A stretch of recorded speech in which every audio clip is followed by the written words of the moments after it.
එකමත් එක රටක ජැක් කියලා පිරිමි ළමයෙක් එයාගේ අම්මත් එක්ක ජීවත් වුණා. මෙයාලා හරිම දුප්පත්.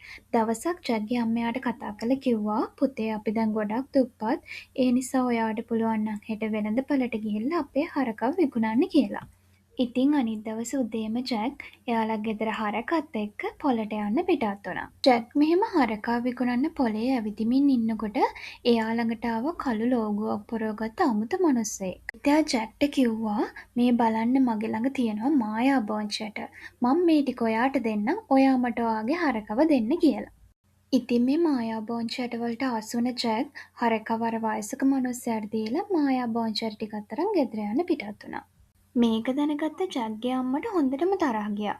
එයා ඊට පස්සේ ජැක්ටත් හයියෙන් කෑ ගහලා බෝංචියට ටික ජනේලෙන් එළියට විසිකරලා දැම්මා. අනිත් දවසේ උදේ නැගිට්ට ජැක්ට එයාගේ ඇස් අදාගන්න බැරි වුණා.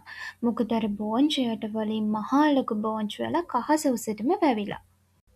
ඊට පස්සේ ජැක් ඒ බෝංචි වල දිගේ උඩට නගින්න පටන් ගත්තා. උඩට නැග්ග ජැක්ට තවත් පුදුමයි. මොකද එයා දැක්ක ලොකු මාලිගාව රත්තරන් වලින්ම කරපු. මාලිගාව ඇතුළෙන් සද්දයක් ඇහුන ජැක් කණුවකට මුවා වෙලා මාලිගාව ඇතුළ බලාගෙන හිටියා.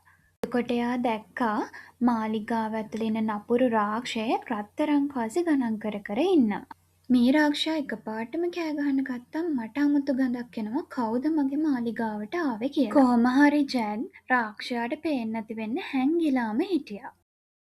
ටික වෙලාවකින් අර නපුරු රාක්ෂයාට හොඳටම නිින්ද ගියා.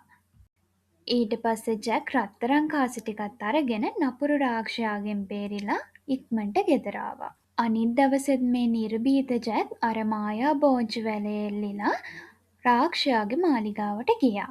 එදා නම් රාක්ෂයා ළඟ හිටිය රත්තරන් බිත්තර දාන කිකිලියෙක්. එදත් ජැක්ගේ සුවඳිව වැටුණු රාක්ෂයා හැමතැනම හොයන්න ගත්ත කවුද මගේ මාලිගාවට ආවේ කියලා. හැබැයි ඉතින් ජැක් හැංගිලා හිටපු හින්දා රාක්ෂයාට නම් ජැක්ව හොයාගන්න බැරි වුණා. ඊට පස්සේ එදා වගේම ටික වෙලාවකින් රාක්ෂයාට නිින්ද ගියා. රාක්ෂයාට නිින්ද ගිය ගමන් ජැක් අර රත්තරන් බිත්තර දාන කිකිලිවත් අරගෙන රාක්ෂයාගේ මාලිගාවෙන් පැනලා ගෙදර ආවා. ඊළඟ දවසෙත් ජැක් හිතුවා රාක්ෂයාගේ මාලිගාවට යන්න. එදා රාක්ෂයා ළඟ තිබ්බේ කතා කරන රත්තරන් වීණාවක්. මේක දැකලා ජැක් හිතුවා මේකත් එයා ගන්නවා කියලා.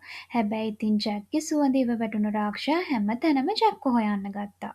ඒත් එදත් ජැක් හැංගිලා හිටිය හින්දා රාක්ෂයාට නම් ජැක්ව හොයාගන්න උනේ නැහැ. වෙනද වගේම රාක්ෂයාට නිින්ද යනකම් බලාගෙන හිටපු ජැක් ඉක්මනට රත්තරන් වීණාවත් අරගෙන මාලිගාවෙන් පැනලා එන්න පටන් ගත්තා. ජැක් මෙහෙම දුවගෙන එනකොට අර කතා කරන වීණාව එකපාරටම ස්වාමීනී කියලා කෑ ගහන්න ගත්තා. මේක ඇහුන නපුරු රාක්ෂයා ජැක්ගේ පිටිපස්සේ දුවගෙන ආවා. ඉතින් ජැක් ඉක්මනටම බෝංචි වලෙන් පහළට ඇවිල්ලා බෝංචි වල කපන්න පටන් ගත්තා. බෝංචි වල කපලා රාක්ෂයාගෙන් බේරුණ ජැක් ධනවතෙක් බවට පත් වුණා. ඊට පස්සේ ඒ රටේ කුමාරිකාව විවාහ කරගත්ත ජැක් සතුටින් ජීවත් වුණා.